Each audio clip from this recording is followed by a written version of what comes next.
Hello everyone, स्वागत है हमारे YouTube channel passion education with PK में। आज के इस वीडियो में हम देखेंगे 7 फरवरी 2023 का सीटेट का पेपर 1 में सीडीपी के सेक्शन में पूछा हुआ सवाल।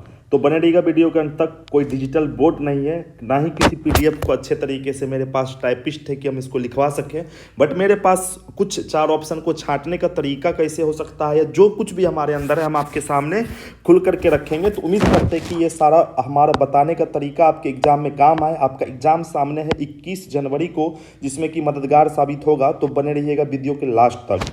तो शुरू करते हैं। क्वेश्चन नंबर फर्स्ट, बच्चों के प्राथमिक वर्षों में विकास का क्रम, यानी कि शुरुआती समय में बच्चे का विकास का क्रम, यानी कि बच्चा का जो विकास होता है कैसे होता है, किधर से किधर की ओर होता है, यही हमारा पूछना चाह रहा है। पहला है सरल से जटिल। सरल का मतलब होता है आसान, से जटिल का मतलब मुश्किल, तो ये सही लग रहा है। दूसरा ऑप्शन है अमूर्त से मूर्त, जो कि गलत है, क्योंकि हमारा जो विकास होता है वो मूर्त से अमूर्त की ओर होता है। मूर्त से अमूर्त की ओर होता है, जिसको कि कहेंगे हम लोग कंक्रीट टू एब्स्ट्रैक्ट। वैश्विक से स्थानिक, ये भी उल्टा लिखा हुआ है। इसका होगा स्थानिक से वैश्विक। स्थानिक मतलब पहले हम उसको लोकल चीज का समझ देंगे जो कि हमारे आसपास है, उसके बाद हम उसके ऊपर वैश्विक मतलब कि बाहरी दुनिया के बारे में बताएंगे। शुरुआत करेंगे अपने घर से, उसके बाद बाहर की तरफ जाएंगे। तो सी नंबर उल्टा कर रहा है, पहले वैश्विक दुनिया से पहले स्थानिक यानी लोकल को बाद में लेकर के आ रहा है, तो इसीलिए गलत है। चौथा ऑप्शन विशिष्ट से समान, ये भी गलत है। होता क्या है हमारा, तो पहले समान होगा उसके बाद हमारा विशिष्ट होगा। इसको कहेंगे जनरल टू स्पेसिफिक। जनरल का मतलब जैसे कि विराट कोहली शुरुआती समय में जो क्रिकेट खेलता होगा वो सामान्य खेलता होगा। शुरुआत हम लोग कोई भी काम सामान्य रूप से करते हैं और उसी काम को करते करते बार बार प्रैक्टिस के विशिष्ट बन जाता है। जैसे कि अन्य किसी काम का बात करें, जैसे कि हम साइकिल चलाते हैं तो शुरू में सामान्य चलाते हैं, थोड़ा बहुत चलाते हैं, गिरते हैं, फिर उठते हैं, फिर चलाते हैं, लेकिन वही साइकिल चलाते चलाते इतना ज़्यादा प्रैक्टिस हो जाता है कि विशिष्ट हो जाता है, हैंडल छोड़ के भी चला सकते हैं। तो फिर इसीलिए हमारा ऑप्शन नंबर ए यहाँ पे जायज़ है, जो कि सही है। हमको पॉजिटिव ही खोजना था, बाकी सारे ऑप्शंस यहाँ पे उल्टा लिखा हुआ है, जिसकी वजह से गलत है। तो गलत ऑप्शन को छांटें और जो एक बच गया वही आपका सही उत्तर है, उसको लगाएं। सीटेट का एग्जाम पास करें, फिर आगे के एग्जाम को क्वालिफाई करके आप एक वेल टीचर का जॉब पा सकते हैं। तो सभी का स्वागत है। उम्मीद है कि आप स्वस्थ होंगे, मस्त होंगे, पढ़ाई आपकी अच्छी चल रही होगी। देखिएगा 30 का 30 सवाल विथ 4th एक्सप्लेनेशन, यानी कि चारों क्वेश्चन के ऑप्शन के एक्सप्लेन के साथ हम आपके सामने 30 सवाल लेके आए हैं। अगर हमारे बोलने का स्पीड फास्ट लग रहा है तो आप वीडियो को स्लो कर लें, अगर स्पीड स्लो लग रहा है तो वीडियो को फास्ट कर सकते हैं यूट्यूब पे। हम चलेंगे क्वेश्चन नंबर 2, जिसमें कि कहा जा रहा है भाषा के विकास के लिए संवेदनशील काल, यानी कि बच्चा भाषा यानी कि लैंग्वेज यानी कि बोलना बातचीत करना सबसे संवेदनशील सेंसिटिव, सबसे अच्छा जागरूक या फिर सबसे तगड़ा वाला समय कौन सा है। आरंभिक वाली अवस्था, जिसको कि हम लोग कह सकते हैं अर्ली चाइल्डहुड, जिसको कि हम लोग पूर्व वाली अवस्था के भी नाम से जानते हैं। दूसरा माध्यमिक वाली अवस्था, किशोरावस्था और प्रसव पूर्व अवस्था। तो देखिएगा सबसे पहले बच्चा जो है ना एक तरह से ठीक से बोलना, एक पूरा सेंटेंस बातचीत करना जो शुरू करता है आरंभिक वाली अवस्था में, और इसी समय में भाषा का विकास सबसे तेज होगा। क्यों? क्योंकि शुरुआती में बोलना तो यहीं से शुरू किया ना, और इससे पहले तो ठीक से वो बोल भी नहीं पा रहा था।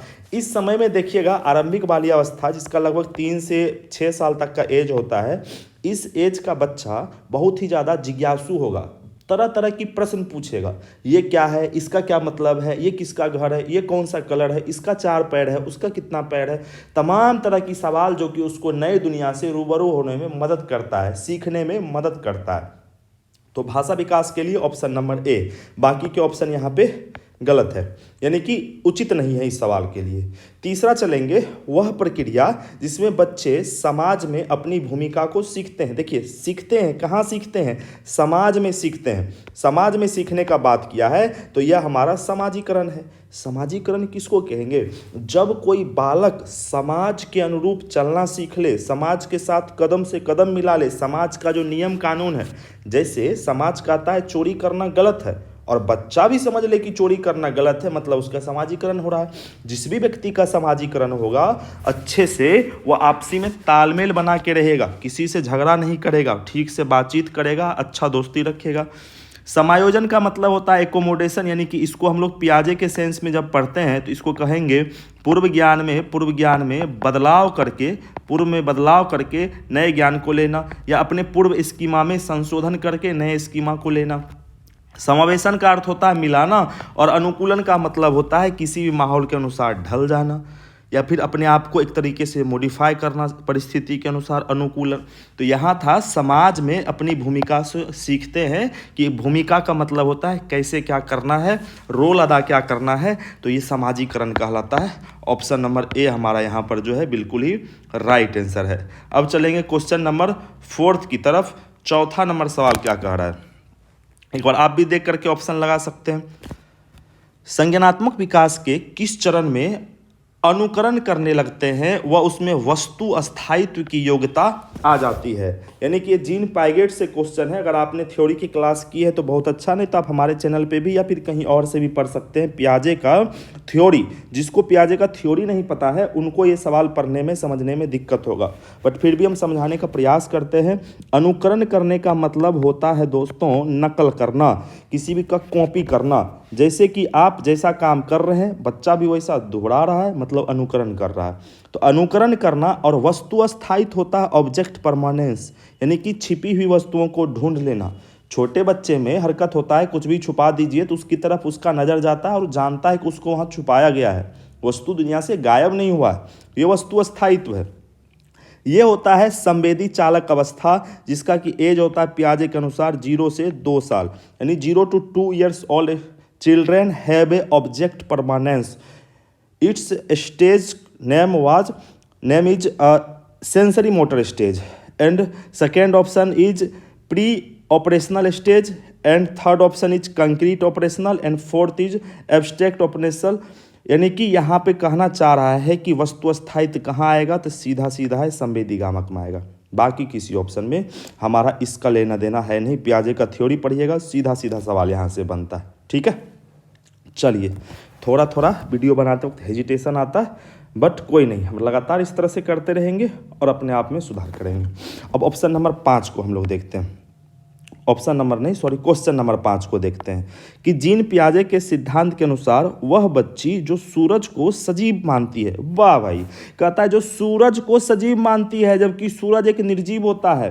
नदी पहाड़ ये सब को एक तरीके से हम लोग निर्जीव में काउंट करते हैं, सूरज को भी, लेकिन सजीव मानती है। क्यों? क्योंकि वह रोशनी देता है। तो अपनी सोच में क्या दर्शाती है? ये एनिमिज्म है, ये जीववादी चिंतन है। ये भी पियाजे का सवाल है, जीन पाइगेट से क्वेश्चन है कि जब कोई छात्र या छात्रा, बालक या बालिका किसी निर्जीव वस्तु में जान समझे, जैसे गुड़िया का रोज कपड़ा बदलती है, क्यों? गुड़िया बीमार नहीं हो जाए, मतलब वो क्या जीववादी चिंतन को दिखा रही है।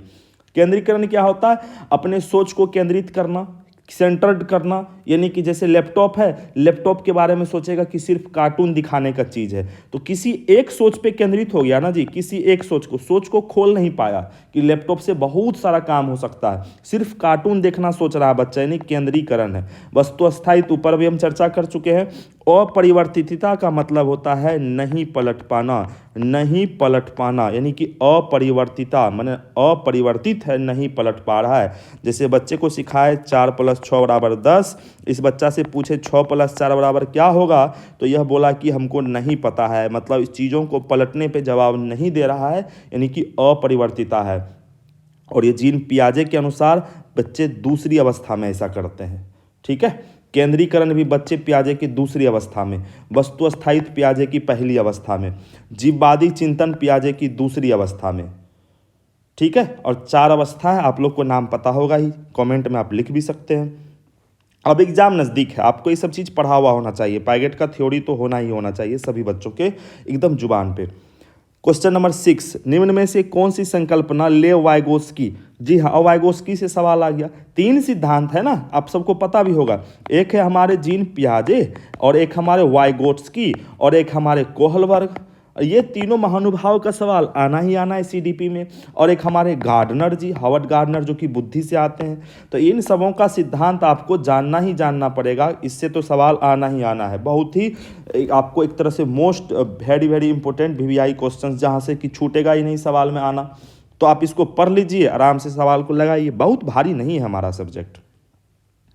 तो वाइगोस्की ने क्या प्रतिपादित यहाँ पे बोल रहा है कि वाइगोस्की ने क्या प्रतिपादित यहाँ पे नहीं किया है, ठीक है। तो समीपस्थ विकास का क्षेत्र, स्कीमा, पार, सामाजिक अंतःक्रिया। तो देखिएगा ये जो स्कीमा वाला टर्म है ये पियाजे के टर्म में आता है, ठीक है। तो इसीलिए क्या नहीं किया है, तो यही ऑप्शन नंबर बी हो जाएगा। क्यों नहीं किया है, क्योंकि यह पियाजे किया है। समीपस्थ विकास का क्षेत्र जिसको जेडपीडी कहते हैं, जोन ऑफ प्रोक्सिमल डेवलपमेंट, बिल्कुल वाइगोस्की का है। सामाजिक अंतःक्रिया वाइगोस्की, इनका सिद्धांत का ही नाम है, सामाजिक सांस्कृतिक विकास का सिद्धांत। पार को हम लोग इसके फोल्डिंग कहते हैं, ये भी बिल्कुल वाइगोस्की का है। तो ए, सी और डी ऑप्शन वाइगोस्की का है, यानी कि वाइगोस्की ने प्रतिपादित किया है। और बी नंबर वाइगोस्की का नहीं है, यह जीन पियाजे का है, स्कीमा। इसीलिए हम ऑप्शन नंबर 2 लगाएंगे। मन में एक सवाल आया होगा कि स्कीमा क्या होता है। तो स्कीमा का मतलब होता है कि सूचनाओं का संग्रह, यानी कि हम अपने जो खोपड़ी में भेजा में जो सारा नॉलेज को जमा रखते हैं ना, उसको स्कीमा कहा गया है पियाजे के द्वारा। उसको हम लोग आम भाषा में दिमाग कहते हैं, बुद्धि कहते हैं, तो उसी को स्कीमा कहता है। जैसे हम किसी काम को करने में अपना दिमाग लगाते हैं तो पियाजे बोलेगा स्कीमा लगाते हैं। बस कुछ नहीं है, बिल्कुल आसान है। हम शुरू से ही बोल रहे हैं बिल्कुल आसान है ये सब्जेक्ट। 7 नंबर क्वेश्चन को देखिएगा, ठीक है। देखिए अगर ज़्यादा फास्ट बोल रहे तो हम पहले बोले, वीडियो रोक करके आराम से बैक करके आप ऑप्शन में स्लो करके भी देख सकते हैं, ठीक है। थोड़ा मेरे पास समय का अभाव है इसीलिए फास्ट बोल रहे हैं, बाकी इस तरह से वीडियो डेली लाएंगे हम। ले वाइगोस्की के सिद्धांत के निहितार्थ के अनुरूप कौन सा कथन शैक्षिक प्रणाली के लिए सही है, यानी पॉजिटिव खोजना है। किसके अनुसार खोजना है तो वो भी आप एक बार ध्यान दे सकते हैं अपने यहाँ पे, किसके अनुसार, तो वाइगोस्की के अनुसार, कि वाइगोस्की के अनुसार कौन सा सही है। तो विद्यार्थी में सहयोग के बजाय प्रतिस्पर्धा को, है गलत बात है, ऐसे कैसे चलेगा जी। बोल रहा है कि सहयोग के बजाय, माने सहयोग को नहीं करिए, सहयोग को नहीं करने का दे रहा है। जबकि याद रखिएगा जब भी सहयोग का बात होगा तो वाइगोस्की इसको सपोर्ट करेगा, पॉजिटिव लेगा। यहाँ बोल रहा सहयोग को छोड़ के प्रतिस्पर्धा को लीजिए, तो इसीलिए पहला ऑप्शन गलत है। दूसरा, वांछनीय व्यवहार, वांछनीय का मतलब होता है उचित, वांछनीय माने उचित, अच्छा, यानी उचित व्यवहार, बढ़िया व्यवहार को इनाम द्वारा बढ़ावा देना और अवांछनीय व्यवहार को सजा के द्वारा घटाना। बोल रहा है कोई बच्चा अच्छा काम करे तो उसको इनाम दीजिए और कोई गलत काम करे तो उसको क्या करिए, सजा दीजिए। तो देखिए हम आपको कहना चाहेंगे दोस्तों कि हमारा जो NCF है, नेशनल करिकुलम फ्रेमवर्क, या हमारा RT हो गया, राइट टू एजुकेशन एक्ट, या हमारा NEP हो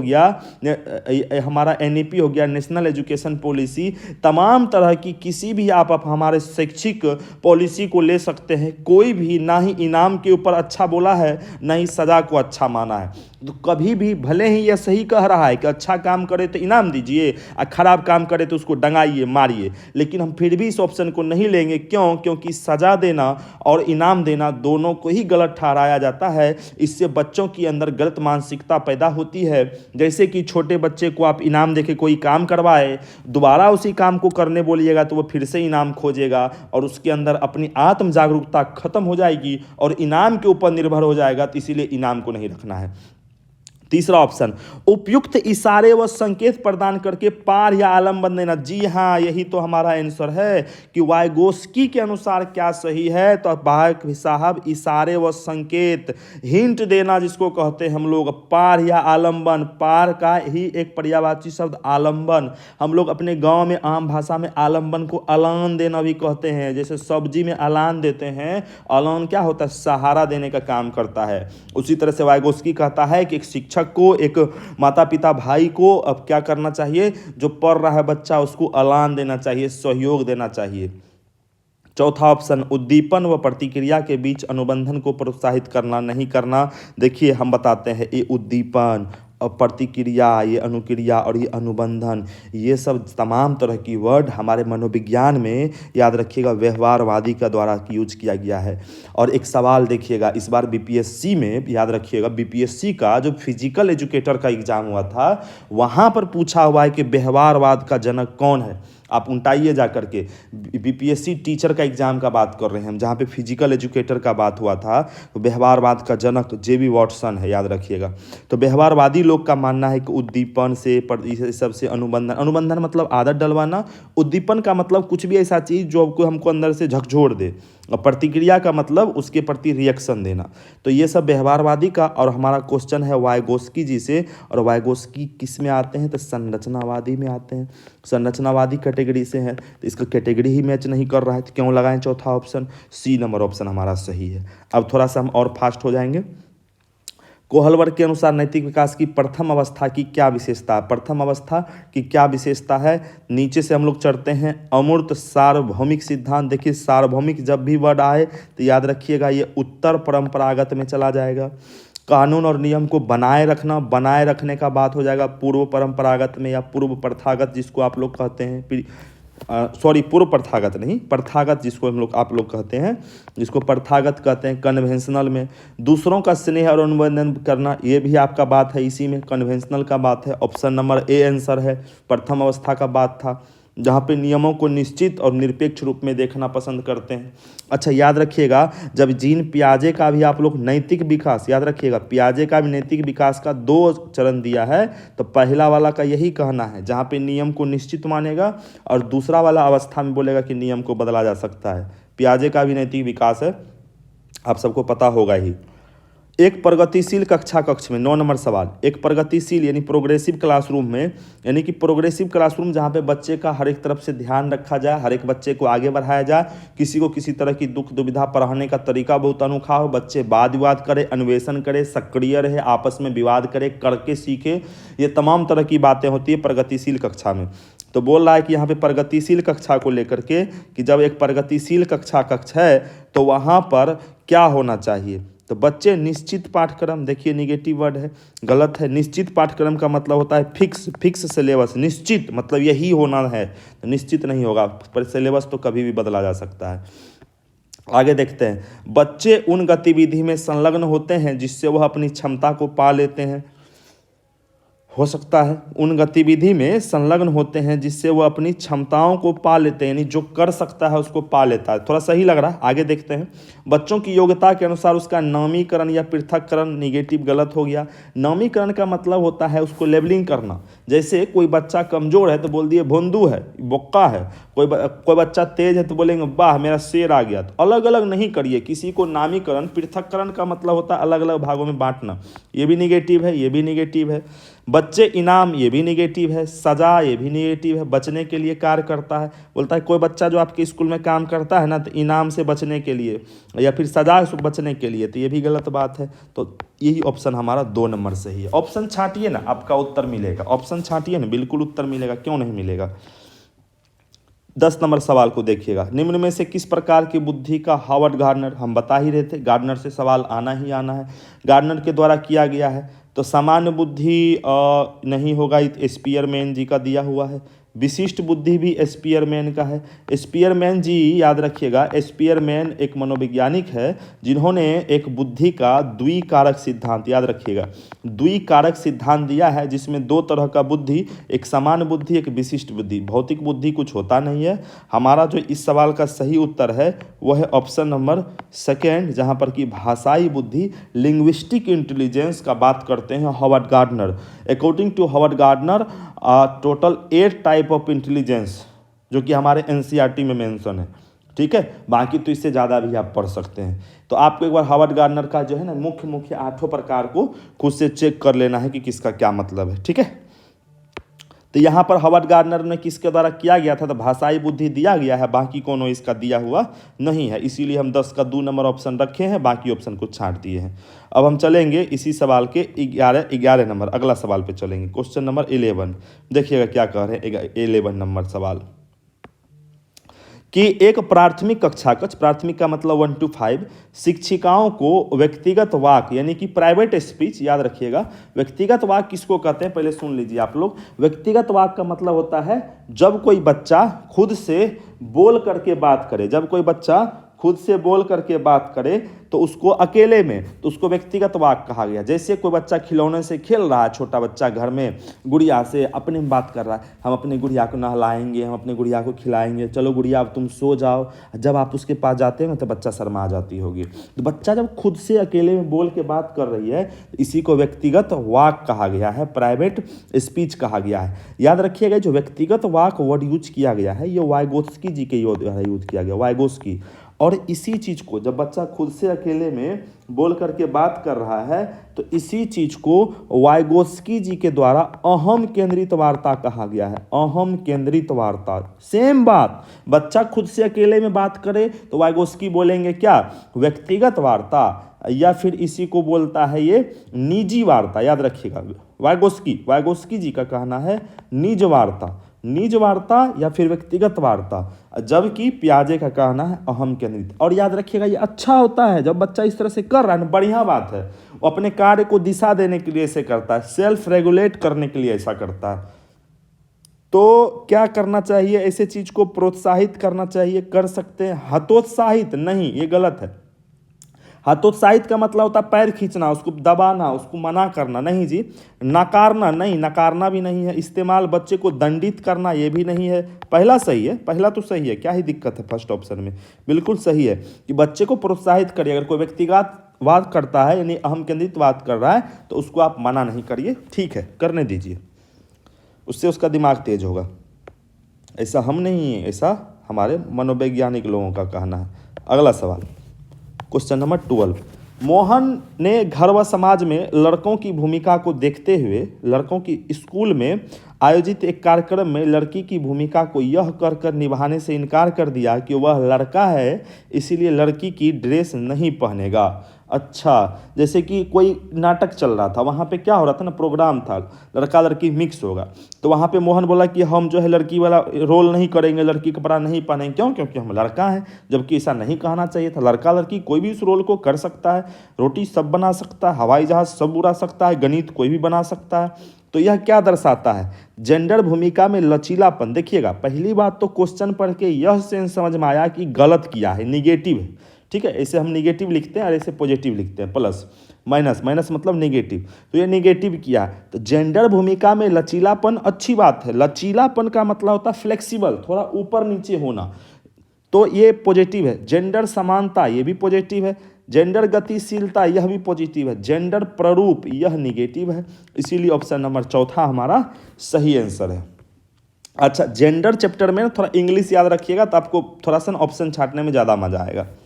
एक ही कक्षा में अलग अलग क्षमता वाले विद्यार्थी के सीखने सिखाने की प्रक्रिया को क्या कहते हैं? वाह भाई साहब, बोला एक ही क्लास में अलग अलग क्षमता वाला, यानी कोई तेज है तो कोई कमजोर है तो कोई भूसकोल है, तो उसको सीखने सिखाने की प्रक्रिया सबको सिखा रहे हैं, तो यह क्या है? विभेदित निर्देश कह सकते हैं, मानकीकृत निर्देश नहीं, उद्दीपन भी नहीं, अनुबंधन भी नहीं। पहला ही सही है, हम बताते हैं क्यों।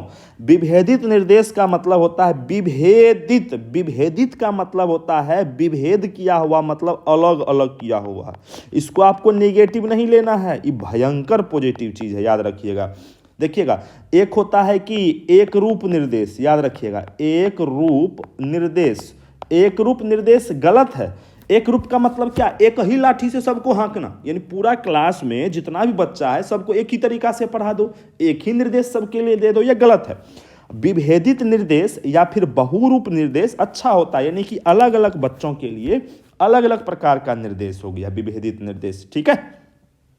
मानकीकृत नेगेटिव होता है, मानकीकृत स्टैंडर्ड का बात करता है, जो कि एकदम सबके लिए हाई लेवल का बात करता है, ऑफिशियली बात करता है। उद्दीपन होगा ही नहीं, एक तरह से अलग ही सेंस है, अनुबंधन का भी अलग ही सेंस है। सीखने सिखाने की प्रक्रिया का बात कर रहा है, विभेदित निर्देश यहाँ पे हमारा आंसर है। 14 नंबर क्वेश्चन को देखिएगा एक बार। उम्मीद करते हैं कि आपको समझा पा रहे हैं हम, ठीक है। हम अपना भर प्रयास कर रहे हैं, बाकी हम और भी अच्छे से एक्सप्लेन करने का और समय देने का कोशिश करेंगे, ठीक है। बाकी अगर आपको समझ में आ रहा है ना बढ़िया से, तो अपने दोस्तों को भी जोड़िए और ये हमारा भाषण उसको भी सुनवाइए, ठीक है। क्या पता उसको भी फायदा कर जाए हमारा ये क्लास, क्या पता उसका भी कुछ क्वेश्चन सही हो जाए, भला हो जाए। तो सबका भला करिए, जीवन में आगे बढ़िए खुद भी। देखिए 14 नंबर, सामाजिक रचनावादी कक्षा कक्ष में मूल्यांकन का प्रमुख तरीका क्या होगा? रचनावाद, याद रखिएगा।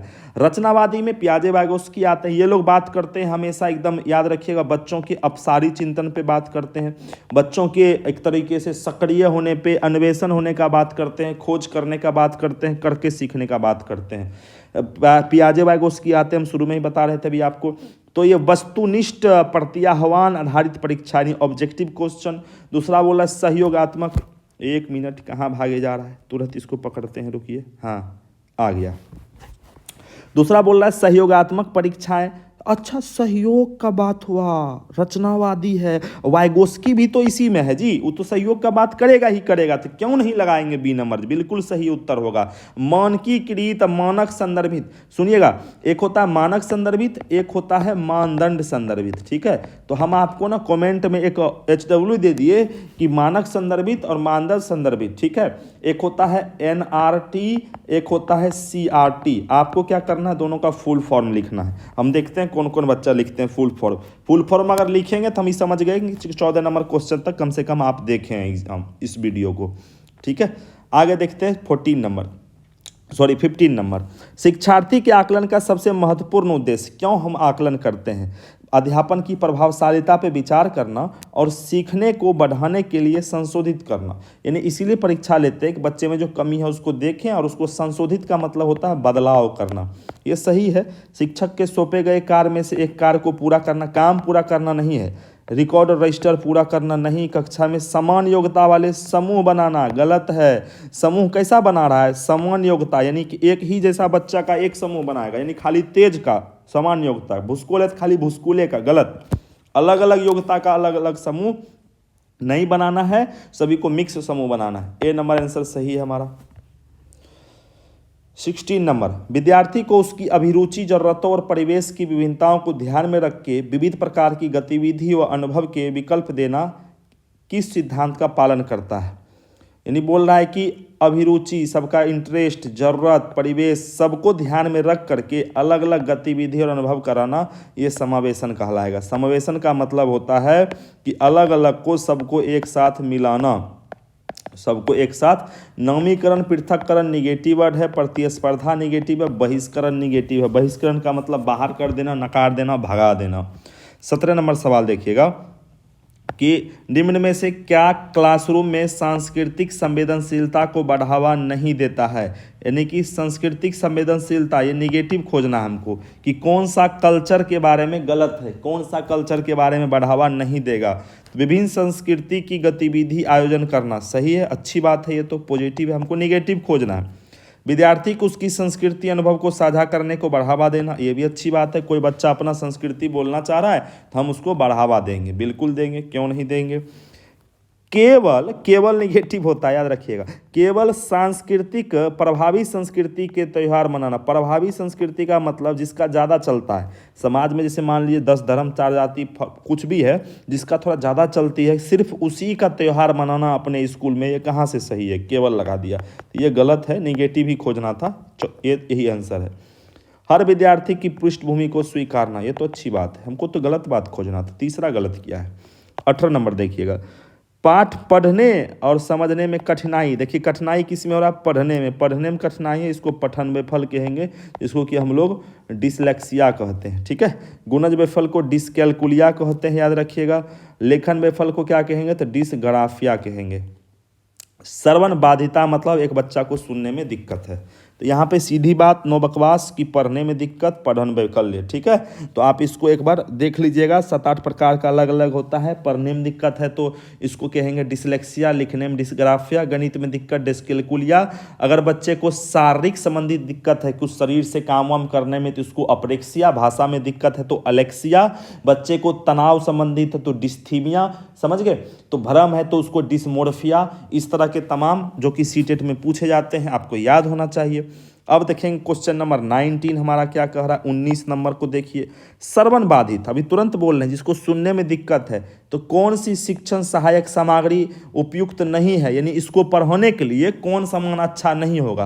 पहला बोल रहा है सरल किताब, धूत तोरी, पहला कैसे, यही गलत है, यही आंसर होगा हमारा। क्यों? क्योंकि कौन सा अच्छा नहीं है, पहला अच्छा नहीं है। बच्चा मेरा श्रवण बाधित है, बाधा हो रहा है सुनने में, हम उसको ऑडियो बुक दे दिए। ऑडियो बुक का मतलब क्या? रिकॉर्डेड किताब, यानी मोबाइल में रिकॉर्डेड किया हुआ किताब है, उसको सुनेगा।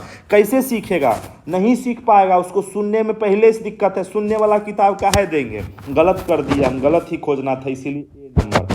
मुद्रित पुस्तक यानी लिखा हुआ, ये सही है, देख लेगा। कहीं कान न खराब है, आंख तो सही है इसका, ये अच्छा है। उपशीर्षक वाले वीडियो यानी ऐसा वीडियो जिसमें कि सबटाइटल लिखा हुआ, नीचे में लिखा हुआ आता है, तो ये सही है, पढ़ लेगा।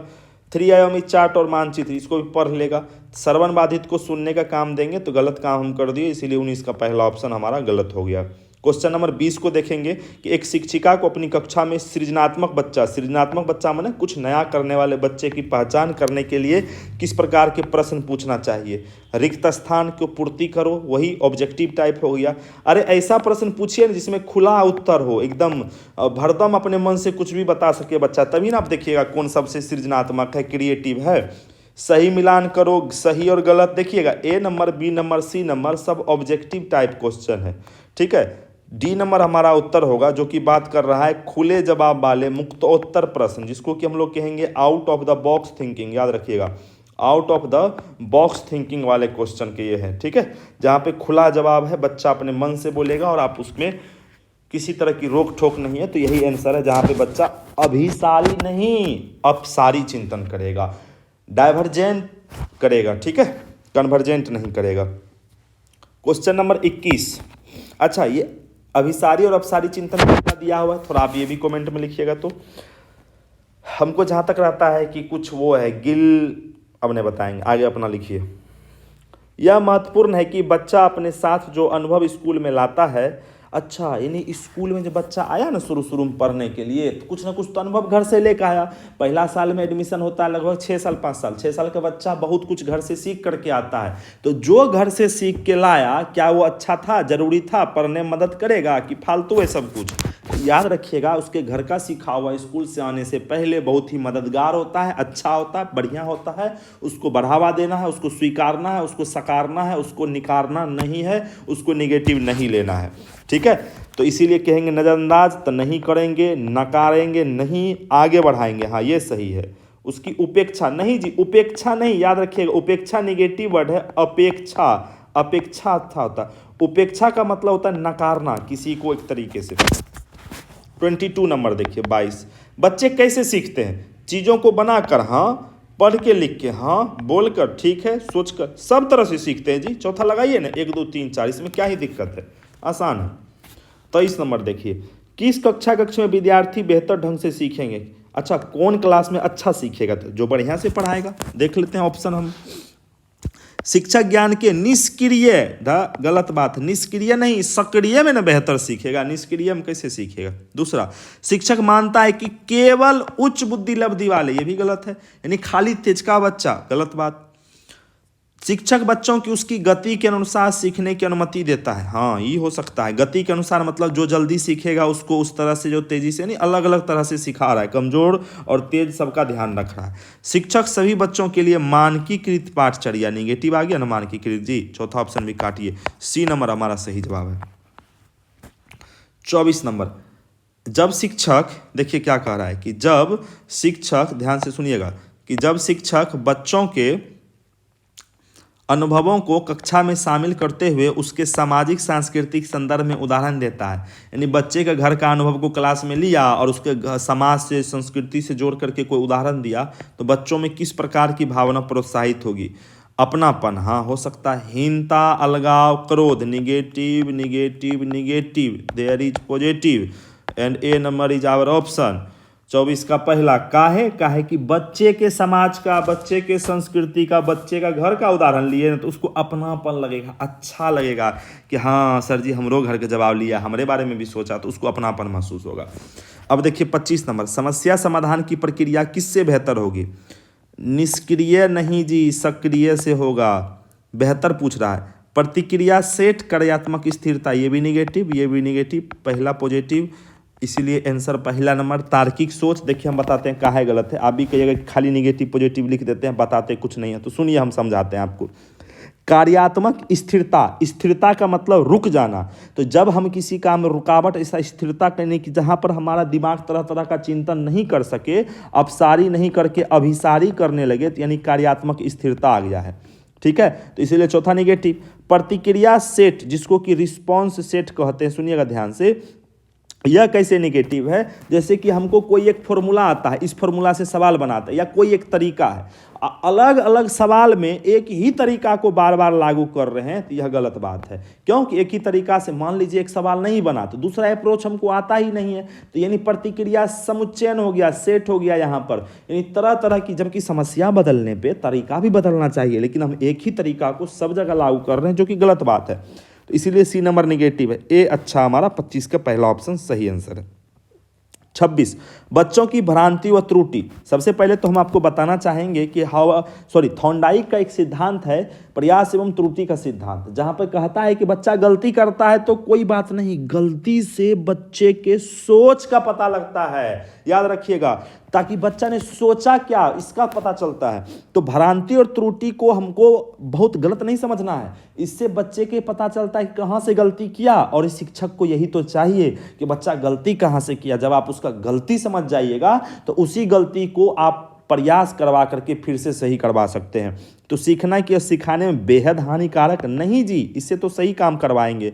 बच्चे की अविवेकी चिंतन नहीं, अविवेकी चिंतन नहीं है, वो उसका सरल समझ है बच्चे का, अविवेकी चिंतन नहीं कहिए। बच्चों की सोच में झांकने का अर्थपूर्ण मौका देती है। जी हाँ, जब बच्चा गलती कर रहा है तो उसके सोच में झांक सकते हैं कि सोचा क्या था। वयस्क में हीनता निगेटिव वर्ड है। हीनता की भावना मतलब उसको ना तो लज्जापन टाइप से, वयस्कों से उसकी हीनता को दर्शाती है। हीनता मतलब कमजोर है बड़े बच्चे से, बड़े आदमी से, ऐसा नहीं है। 27 देखिएगा, इस बात का संकेत है कि शैक्षिक गतिविधियां बच्चों के लिए यांत्रिक व दोहराव वाली हो गई है। यानी कि जब बच्चा को कुछ पढ़ा रहे हैं ना, तो वह यांत्रिक व दोहराव वाली हो गई, यानी कि बार बार रिपीट कर रहा है, उसको मन नहीं लग रहा है, हो एक के चीज़ को बार बार पढ़ा रहा है, तो उसकी रुचि तथा उसकी रुचि की नहीं है, यानी बच्चा को इंटरेस्ट नहीं आ रहा है, तो यह आनंद है, उत्सुकता है, उत्साह है या ऊब है। तो ऊब है, बच्चा ऊब गया है। उबना समझते हैं ना, बोरिंग हो जाना, उसको इंटरेस्ट नहीं आ रहा है, एक ही चीज़ में बार बार हो रहा है। तो जब मज़ा नहीं आ रहा है तो क्या हो रहा है, उबाऊ हो रहा है। इसमें क्या है, आसान सा सवाल है। कौन सवाल बनाता है ऐसा ऐसा, कौन है ये लोग, कहाँ से आते हैं? देखिएगा 28 नंबर क्वेश्चन, अभिकथन ए और कारण आर। देखिएगा इस तरह का सवाल बार बार आते हैं, और हमारे कुछ प्रशिक्षु साथी कहते हैं कि सर हम परेशान हो जाते हैं। समझ के बाहर है, कैसे परेशान हो जाते हैं? बिल्कुल नहीं परेशान होना है, एकदम आसान सी बात है।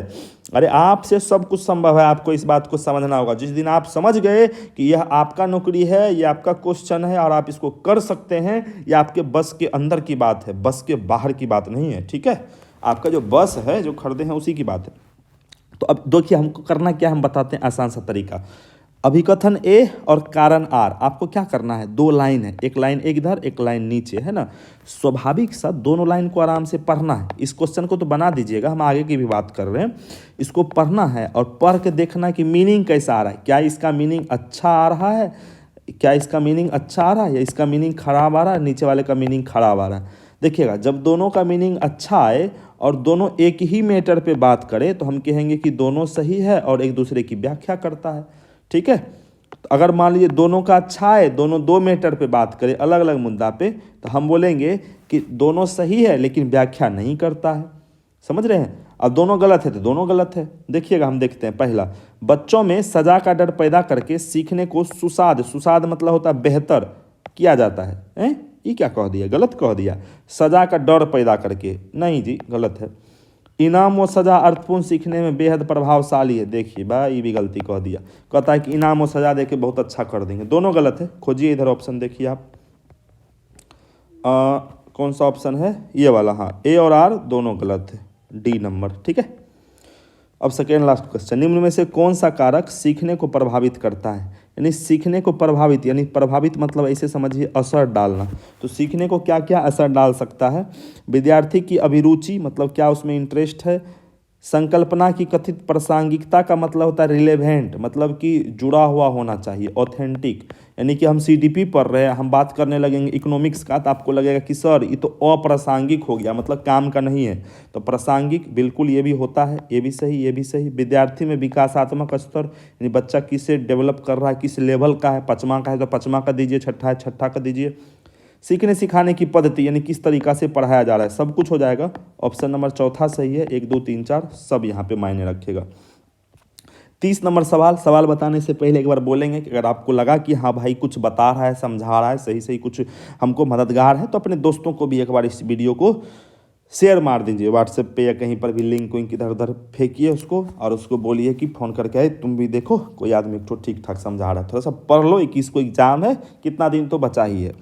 निम्न में से कौन सा कथन सीखने की स्थिति में व्यक्ति, वातावरण व व्यवहार के बीच संबंध को दर्शाती है? देखिएगा ध्यान से, क्या बोला है? व्यक्ति यानी आदमी, वातावरण यानी उसका माहौल, और व्यवहार माने वो कैसे क्या करता है। तो देखिएगा, पहला बोल रहा है व्यक्तिगत कारक। व्यक्तिगत मतलब पर्सनल, हमारा अपना जो कुछ कारण है, ये परिवेश के तत्व पे कोई प्रभाव नहीं पड़ता है, पड़ता है यानी हम परिवेश बदल गया कुछ भी तो उसका मेरे ऊपर भी असर पड़ेगा। पहला बोला असर नहीं पड़ेगा, गलत बोला। दूसरा बोला है तीनों कारक, यानी व्यक्ति, वातावरण और व्यवहार तीनों एक दूसरे से प्रभावित करता है, ये सही बोला कि सब कुछ का एक दूसरे के ऊपर असर होता है। जैसे हम कुछ करेंगे तो मेरे माहौल पर असर होगा, और हमारा व्यवहार से भी हमारा माहौल और मेरे ऊपर असर पड़ता है। हम अगर किसी को गाली देंगे तो लाजूता खाएंगे, बिल्कुल माहौल भी बिगड़ेगा। तो कोई भी काम, हम अच्छा काम करेंगे तो आपस में सम्मान बढ़ेगा, इज्जत करेगा, तो एक दूसरे पर असर पड़ता है। ठीक है, तो 30 का ऑप्शन नंबर 2 सही था। दूसरा बोल रहा व्यवहार और शायद ही कभी, बोल रहा वातावरण, प्रतिपुष्टि, आत्मसम्मान पे कोई प्रभाव नहीं, ये सब गलत है।